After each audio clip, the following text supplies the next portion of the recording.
Hey friends, you want to know what smart home platform is the best for you, and that begins by understanding the smart home spectrum. So what is the smart home spectrum? This is something I kind of came up with when we were having clients ask us this question about which smart home platform is best for them. We started talking a lot about the smart home spectrum. Here's what you got to understand.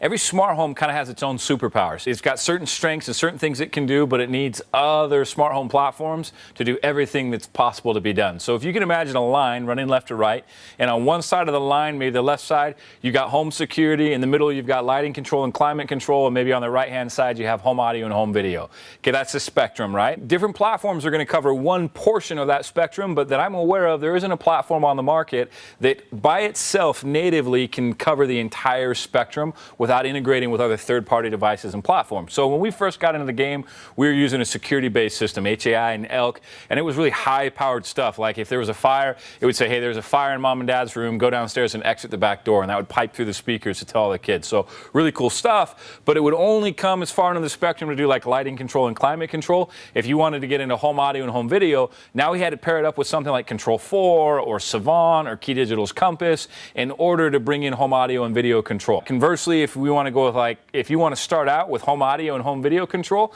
then you can go with something like Savant or Crestron. You're going to get the audio, the video, the TV entertainment control, and you can come all the way to lighting and blind control natively. And then when it's time to expand, you can expand into security and surveillance and door locks using other third-party devices. So when you're trying to decide what smart home platform is best for you, you've got to ask yourself two questions. Number one, where do you want to begin? Do you want to begin with lighting control? Do you want to begin with home audio and home video? Are you a security person? What's the starting point? What's absolutely most important to you in the beginning? The second question you got to ask yourself is, where do you want to expand it to? What all do you want it to be able to do when it's all said and done? Now, I've met with clients that only care about lighting control. They're like, hey, when this is all said and done, we don't care about audio, we don't care about video. All we want is lighting control. Awesome.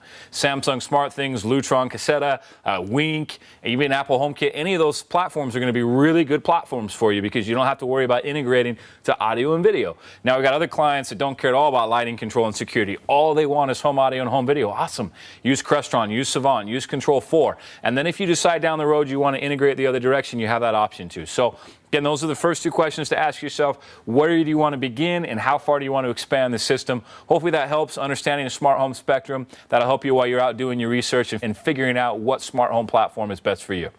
Hey, we really want to hear from you. Leave us comments below. Ask us any questions you have. I will personally answer them in one of our upcoming videos. Be sure to check back every week. We're going to be posting new videos every week. We'd love a thumbs up and subscribe if you want to keep getting these videos. Thanks. Smart home spectrum. I don't know what I'm doing.